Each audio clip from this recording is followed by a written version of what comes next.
جب اللہ کریم نے ان کو نجات بخشی اور دریا کو دو حصے میں کر کے ان کو پار نکالا اور فرعون کی نسل کو برباد کیا، یہ بھی ان سب نے دیکھا تھا۔ اور پھر آگے بڑھ کر جب ان پر من و سلوہ بھی نازل کیا گیا، یہ سارے معاملات اسی قوم کے ساتھ ہوئے، لیکن یہ ہر سٹیپ پر جیسے ہی وقت گزرتا یہ پھر نافرمانی پر اتر آتے۔ یہی کام انہوں نے اس وقت بھی کیا۔ جب موسیٰ علیہ السلام 30 دن سے زیادہ ہو گئے تو انہوں نے پیچھے سے یہ کیا، سامری نے بچڑا بنایا اور انہوں نے بچڑے کی پوجا شروع کر دی، اس کو اپنا معبود بنا لیا۔ ہارون علیہ السلام منع کرتے رہ گئے ان کو باز آ جاؤ، موسیٰ علیہ السلام آ جائیں گے، تم یہ ظلم نہ کرو، لیکن کسی نے ان کی بات ماننے کی کوشش بھی نہ کی۔ وہ سامری کے دو پیچ میں آ گئے اور انہوں نے اسی جو بچڑا تھا اسی کو اپنا معبود مان لیا، اور جب وہ آواز نکالتا تو اس کے آگے سجدہ ریز ہو جاتے، سارے کے سارے سجدہ ریز ہو جاتے۔ کوئی ایک بھی ایسا نہ تھا ان میں ہارون علیہ السلام کے علاوہ۔ یہ دیکھیں جب قوموں کا زوال آتا ہے نا، جب قوم پر، جب اللہ کی طرف سے ہدایت کے دروازے بند ہوتے ہیں نا قوموں پر، تو یہ حال ہوتا ہے۔ کوئی ایک بھی ایسا نہ تھا جو اٹھ کر ان کو کہتا کہ یار ہارون علیہ السلام ٹھیک کہہ رہے ہیں، ان کی بات تو سنو۔ سارے کے سارے اس سامری جادوگر کے پیچھے لا کے انہوں نے ان کی پوجا شروع کر دی۔ اللہ کریم ارشاد فرماتا ہے کہ انہوں نے یہ بھی نہیں دیکھا، اس بات پر بھی غور نہیں کیا کہ یہ جو جس کی یہ پوجا کر رہے ہیں، جن کو انہوں نے معبود بنا رکھا ہے، یہ تو نہ تو ان کے ساتھ کو بات کر سکتا ہے اور نہ ان کو سیدھا رستہ دکھا سکتا ہے، نہ ان کو ہدایت کا رستہ دکھا سکتا ہے۔ یہ اتنے ظالم ہیں کہ انہوں نے اسی کو اپنا معبود بنا لیا۔ یعنی کہ دو صفتیں اللہ کریم نے یہاں پر بیان کی، ایک یہ کہ بات کلام کر سکتا ہے، کہ ان کو کوئی بات ان کے ساتھ کر ہی نہیں سکتا، نہ سن سکتا ہے نہ بات کر سکتا ہے، ایک مجسمہ ہے، اس کو انہوں نے معبود بنا لیا۔ اور دوسری بات کی کہ ہدایت کا رستہ نہیں دکھا سکتا، یعنی کہ اگر کوئی گمراہی میں جا رہا ہے، کوئی برا کام کر رہا ہے، تو اس میں یہ طاقت ان بلٹ نہیں ہے۔ بچڑے میں پیتل کا ہے، زونے کا ہے، دھات کا بنا، اس میں کیا طاقت ہے وہ کسی کو روک سکے، کسی کو بتا سکے کہ حق کیا ہے اور باطل کیا ہے؟ تو اللہ نے فرمایا یہ اتنے ظالم ہیں کہ انہوں نے اسی کو اپنا معبود بنا لیا، سارا کچھ دیکھتے ہوئے۔ اور ظالم اس لیے ان کو کہا، ظالم کہتے ہیں، ظلم کہتے ہیں حق کے مخالف جانا، حق کے مخالف جانا، حق بات کو چھوڑ دینا، اسی کو ظلم کہتے ہیں۔ کہ ان کو علم تھا کہ حق جو ہے موسیٰ علیہ السلام کے ساتھ ہے، اور پے در پے یہ سارے معاملہ دیکھ بھی چکے تھے۔ کئی مقامات پر حق نے اپنا آپ دکھایا، جلوہ گر ہوا موسیٰ علیہ السلام کے ہاتھوں سے، لیکن اس کے باوجود وہ باطل کی طرف گئے۔ اللہ نے فرمایا کہ یہ ظالم ہیں، انہوں نے اپنی جانوں پر ظلم کیا۔ وَلَمَّا سُقِطَ فِي أَيْدِيهِمْ بَرَاءَ عَنْهُمْ قَدَّلُّوا قَالُوا لَئِن لَّمْ يَرْحَمْنَا رَبُّنَا وَيَغْفِرْ لَنَا لَكُونَنَّ مِنَ الْخَاسِرِينَ۔ اور جب وہ اپنے کیے پر شرمندہ ہوئے، جب ان کو سمجھ آئی کہ ہم نے یہ کیا ظلم کر لیا اپنے آپ پر، تو اللہ فرماتا ہے انہوں نے دیکھ ہی لیا کہ ہم واقعی ہم رستے سے بھٹک گئے تھے، یہ جس راستے پر ہم چل رہے ہیں یہ اصل میں حق کا رستہ نہیں ہے۔ تو کہنے لگے کیا ہمارے رب ہم پر رحم فرما، ہم یقیناً نقصان اٹھانے والوں میں سے ہو جائیں، اگر تو نے ہم پر رحم نہ کیا اور ہمیں نہ بخشا تو ہم یقیناً نقصان اٹھانے والوں میں سے ہو جائیں گے۔ یہ جب موسیٰ علیہ السلام واپس آئے نا، آگے آیت نمبر 150 میں اللہ کریم وہ بیان کر رہے ہیں، وَلَمَّا رَجَعَ مُوسَىٰ إِلَىٰ قَوْمِهِ قَدْ بَانَ آسِفًا قَالَ بِئْسَ مَا خَلَفْتُمُونِي مِن بَعْدِي أَعَجَلْتُمْ أَمْرَ رَبِّكُمْ وَأَلْقِى الْأَلْوَاحَ وَأَخَذَ بِرَأْسِ أَخِيهِ يَجُرُّهُ عَلَيْهِ قَالَ ابْنَ أَمَّ إِنَّ لَكُمْ اسْتَضْعَفُونِي وَكَادُوا يَقْتُلُونَنِي فَلَا تُشْمَتْ بِي الْأَعْدَاءُ وَلَا تَجْعَلْنِي مَعَ الْقَوْمِ الظَّالِمِينَ۔ تو جب موسیٰ علیہ السلام اپنی قوم کی طرف واپس آئے 40 دنوں کے بعد، تو ان کو اس حالت میں دیکھا کہ وہ بچڑے کی پوجا کر رہے ہیں، تو آپ کو بہت غصہ آیا، آپ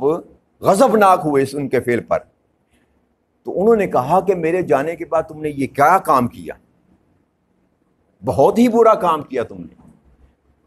کیا تم نے اپنے رب کے حکم پر جلد بازی نہیں کی؟ یعنی کہ میں تو گیا تھا اللہ کریم کی بارگاہ میں ملاقات کے لیے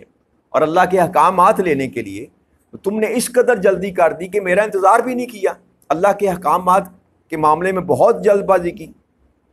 اور اسی غصے میں موسیٰ علیہ السلام کو وہ جو تختیاں اللہ کریم نے عطا فرمائی تھی آپ نے وہ نیچے پھینک دی، اسی غضب کی حالت میں وہ تختیاں جو تھی وہ نیچے پھینک دی۔ بعض مقامات پر یہ آتا ہے کہ وہ تختیاں ٹوٹ گئی تھیں. بعد میں موسیٰ علیہ السلام نے پھر 40 دن روزے رکھے، اس کے پاداش میں اللہ کریم سے معافی مانگی تو تختیاں دوبارہ جو تھے وہ اپنی اصلی ہاتھ میں، یہ بھی روایت میں آتا ہے.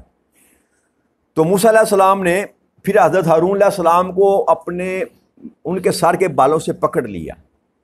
اور کہا کہ ہارون، میں تمہیں ان کا نگہبان مقرر کر کے گیا تھا، یہ تم نے کیا کیا؟ تو انہوں نے کہا موسیٰ علیہ السلام کے بھائی ہارون علیہ السلام نے، کیا میری ماں کے بیٹے، بے شک اس قوم نے مجھ کو کمزور جانا، میں اکیلا تھا اور قریب تھا کہ یہ مجھے قتل کر ڈال دیں، یعنی کہ میں اس قدر میں نے مزاحمت کی کہ یہ میری جان کے در پہ ہو گئے اور قریب تھا کہ یہ مجھے قتل کر ڈالتے. سو آپ اب میرے ساتھ یہ معاملہ نہ کریں کہ دشمنوں کو مجھ پر ہنسنے کا موقع نہ دیں کہ میرا تو قصور ہی کوئی نہیں، میں نے ان کو ان کے رستے پر نہیں لگایا، میں تو ان کو روکتا رہا، حتی البصا میں نے کوشش کی کہ ان کو باز رکھوں، لیکن یہ چونکہ تعداد میں زیادہ تھے، میں اکیلا تھا، تو انہوں نے مجھے کسی خاطر میں لے کر نہ آئے، میرا اس میں کوئی قصور نہیں ہے. تو اب مجھے تماشا نہ بنائیں لوگوں کے سامنے، میرا ان ہنسنے کا موقع ان کو نہ دے مجھ پر، اور مجھے ان ظالم لوگوں کے زمرے میں نہ لے کر آئیں، میرا شمار ان کے ساتھ نہ کریں، میں نے ان کا ساتھ نہیں دیا، ان کو بڑی روکنے کی کوشش کی. تو جب یہ ساری بات ہارون علیہ السلام نے موسیٰ علیہ السلام سے کی اور موسیٰ علیہ السلام کا بھی غصہ ٹھنڈا ہوا اور ان کو بات سمجھ آئی کہ واقعی ہارون علیہ السلام جو تھے، میرے بھائی کا اس میں کوئی قصور شامل نہیں تھا، یہ قوم ہی بدبخت ہے. تو پھر آپ نے فرمایا قال رب اغفر لی ولاخی وادخلنا فی رحمتک وانت ارحم الراحمین. موسیٰ علیہ السلام نے پھر پروردگار کے آگے اپنے ہاتھ پھیلائے اور عرض کی کہ اے مولا، اے میرے رب، مجھے اور میرے بھائی کو معاف فرما دے اور ہمیں اپنی رحمت کے دامن میں داخل فرما لے، اور ہم تو سب سے بڑھ کر رحم فرمانے والا تو ہی ہے. تو موسیٰ علیہ السلام نے اللہ کریم سے معافی مانگی اور یہ دعا کی کہ مولا مجھ کو بھی معاف کر دے اور میرے اس بھائی کو بھی معاف کر دے، کیونکہ تو ہی معاف کرنے والا ہے، تیرے سوا اور کوئی معاف کرنے والا نہیں ہے. ان الذین اتخذوا العجل سینال لهم غضب من ربهم وذلۃ فی الحیاۃ الدنیا وکذالک نجزی المفترین. بے شک جن لوگوں نے بچھڑے کو معبود بنا لیا، انہیں ان کے رب کی طرف سے غضب بھی پہنچے گا اور دنیاوی زندگی میں ذلت بھی ان کا مقدر ہوگی، اور ہم اسی طرح جو افطرا باندھنے والے ہیں ان کو سزا دیتے ہیں. تو اب اللہ کریم نے ان پر جو سزا مسلط کی اس کا ذکر کیا کہ جو لوگ جنہوں نے موسیٰ علیہ السلام کے بعد بچھڑے کو معبود بنا کر جن کی پوجا شروع کی، اللہ فرماتا ہے کہ ان پر اللہ کا غضب پہنچے گا، اللہ کا غضب پہنچے گا، اور اس زندگی میں وہ ذلیل و رسوا ہوں گے، اس زندگی میں وہ ذلیل و رسوا ہوں گے. اور ہم اسی طرح جو افطرا کہتے ہیں کہ وہ بات جو دین میں نہ ہو، اللہ کی طرف یا اللہ کے رسول کی طرف اس کو منسوب کر کے پیش کر دینا، بہتان باندھنا جس کو کہتے ہیں کہ ایک چیز جو ہے وہ دین میں نہیں ہے، اسی کو بدعت بھی کہا جاتا ہے. ہمارے ہاں وہ بدعت لفظ بولا جاتا ہے کہ وہ کام جو اللہ اور اللہ کے رسول نے نہیں بتایا یا جس کی نص قرآن و حدیث سے ثابت نہیں ہے، اس کو دین میں شامل کر دینا، اس کو افطرا بھی کہتے ہیں، اللہ اور اللہ کے رسول پر بہتان باندھنا بھی کہتے ہیں، اسی کو بدعت بھی کہتے ہیں. تو اللہ فرماتا ہے کہ جو لوگ اس طرح کے کام کرتے ہیں کہ دین میں نئی چیزوں کو شامل کرتے ہیں جس کا اللہ اور اللہ کے رسول نے حکم نہیں دیا، ان کو ہم اسی طرح سزا دیتے ہیں. اور پھر موسیٰ علیہ السلام کی اس قوم پر جو عذاب اللہ کریم نے مسلط کیا نا، وہ یہ کہ ان کو ایک دوسرے کے قتل کرنے کی سزا ملی. یعنی کہ وہ اگر 10 یا 12 قبائل تھے نا،